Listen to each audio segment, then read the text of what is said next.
बहस के बाद बहस के दौरान कई सवाल भी आपने खड़े करे, सामाजिक न्याय अधिकारिता विभाग की जो चली रही है, जनजाति विकास विभाग की क्या चीजें? देखिए, पालनहार का पैसा समय पे नहीं आना, पेंशन समय पे नहीं आना, दिव्यांगजनों की स्कूटी योजना को अब की बार बंद कर देना। मंत्री कह रहा है स्कीम चल रही है, भाई चल रही है, टारगेट बताओ ना कितने लोगों को स्कूटी दोगे? कोई जवाब नहीं है मंत्री के पास। इसी प्रकार से डिपार्टमेंटों के अंदर आरक्षण को अच्छे प्रकार से लागू करने के लिए रोस्टर रजिस्टर निर्धारण करना है, वो उसका संधारण ही नहीं करते हैं।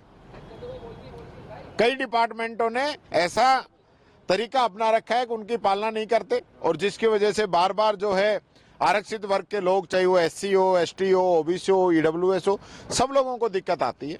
उसके लिए मैंने कहा है ईडब्ल्यूएस के अंदर जो सहूलियत राजस्थान सरकार ने दी है वही सहूलियत भारत सरकार दे, तो ईडब्ल्यूएस का जो प्रमाण पत्र है वो इजीली बन सके। इसके लिए मैंने कहा है। साथ ही पटवारी भर्ती, आपके कॉलेजों के अंदर जो भर्तियां हो रही है वो, साथ ही यूनिवर्सिटीज के अंदर जो आप लोग भर्ती कर रहे हो वो, उपप्रधानाचार्य से प्रधानाचार्य के अंदर जो डीपीसी आप कर रहे हो, जो इसमें कहीं भी जो है आपने जो रिजर्वेशन के जो नियम है वो आप फॉलो नहीं कर रहे हो। जितने रिजर्वेशन के माध्यम से लोगों को संख्या आनी चाहिए वो इसके अंदर नहीं आ रही है। ये सारी बातें मैंने यहाँ पे कही है। और आज ये भी कहा है कि जो हमारा सामाजिक जो गठजोड़ है, जो होना चाहिए वो नहीं हो रहा है। आज भी जो है हर महीने 3 दलित और 1 एसटी के व्यक्ति का मर्डर हो रहा है। पूरे राजस्थान के अंदर जो एससी आयोग है उसके जो भारत देश का एससी आयोग है उसके अंदर 2 पद खाली पड़े हैं, और राजस्थान के अंदर लगातार जो एट्रोसिटीज की जो संख्या है वो बढ़ती जा रही है। आज पूरे देश के अंदर हम दूसरे नंबर पे हैं। पहले नंबर पे यूपी है, दूसरे पे हम हैं, तीसरे पे मध्य प्रदेश। तो आज जो स्थिति बनी है, और लगभग मैं समझता हूं पूरे देश में अगर एट्रोसिटीज की बात करें तो लगभग 97% जो मामले हैं वो 13 राज्यों से ही आ रहे हैं। तो इन 13 राज्यों में ध्यान देने की जरूरत है कि सामाजिक समरसता बनी रहे, सामाजिक सौहार्द बना रहे। आज भी आप ये देखिए, एक तरफ तो हम कह रहे हैं कि आज़ादी की 75वीं वर्षगांठ मना रहे हैं, अमृतकाल चल रहा है, और एक दलित को निकासी निकालने के लिए 200 पुलिसकर्मी जाते हैं, तब उसकी घोड़ी पे बैठा के निकासी निकलती है। एससी के जो अधिकारी कर्मचारी हैं उनको प्रताड़ित किया जा रहा है, उनको माफियाओं के द्वारा उनका मर्डर किया जा रहा है। अभी एक रेंजर का कर दिया, इससे पहले टोंक के अंदर एक कांस्टेबल को कुचल दिया, अभी एक खुद कांस्टेबल ने अधिकारियों से तंग आके सुसाइड कर लिया। तो इस प्रकार की जो राजस्थान के अंदर स्थिति बनी है उसको समझने की जरूरत है और उस पर काम करने की जरूरत है। ये सरकार सिर्फ दिखावा कर रही है, धरातल पे कुछ नहीं है। मैंने मंत्री से पूछा कि आपने घोषणा पत्र के अंदर जो वादे किए थे एससी एसटी से वो आपने कितने पूरे कर दिए? मंत्री ने एक का भी जिक्र अपने जवाब में नहीं किया। अपने टीकाराम जी, आप सदन में मौजूद रहे।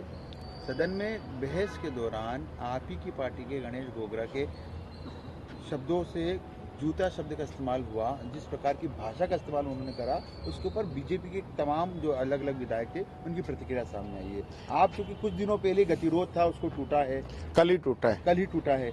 अब आप ही के जो विधायक है गणेश गोगरा, उनके इस तरह के शब्दों के बाद अमर्यादित भाषा का इस्तेमाल किस तरह देखते हैं आप इसको? देखिए, मैं उस समय सदन के अंदर मौजूद नहीं था, लेकिन मुझे जैसा कि बताया गया है, मैं और मेरी पार्टी ऐसे शब्दों का हम कोई समर्थन नहीं करते हैं।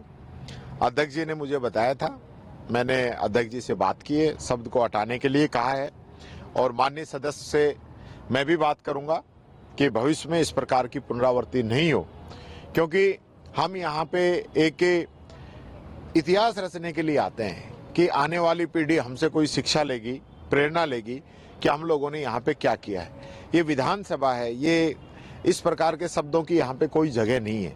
और मैंने आज माननीय अध्यक्ष जी से भी बात की है कि सदन के अंदर जो गतिरोध बना है, जो टेंशन सदन के अंदर पैदा हुई है, उसको धीरे धीरे ठीक करने की जरूरत है, क्योंकि टेंशन के अंदर अगर सदन चलेगा तो इस प्रकार की बातें आ सकती है, जो कि मैं समझता हूँ न विधानसभा के लिए अच्छी है, न हमारे समाज के लिए अच्छी है, न किसी भी पार्टी के लिए अच्छी है। तो इसलिए हमें इस सदन को वापस एक खुशनुमा माहौल के अंदर चलाने की जरूरत है। पक्ष और विपक्ष सार्थक चर्चा करें।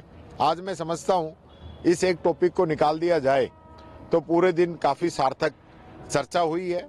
आने वाले समय में मैं भी मेरे सदस्यों को, अब हमारे विधायक दल की जिस दिन भी बैठक होगी, मैं इसके लिए निर्देशित करूंगा कि इस प्रकार की बात उनकी तरफ से नहीं होनी चाहिए, क्योंकि ये हमारे संस्कार नहीं है, हमारी पार्टी के संस्कार नहीं है कि हम इस प्रकार की बातें। अमर उजाला जीवांजलि के सारथी की मदद लें और महाकुंभ में स्नान जरूर करें।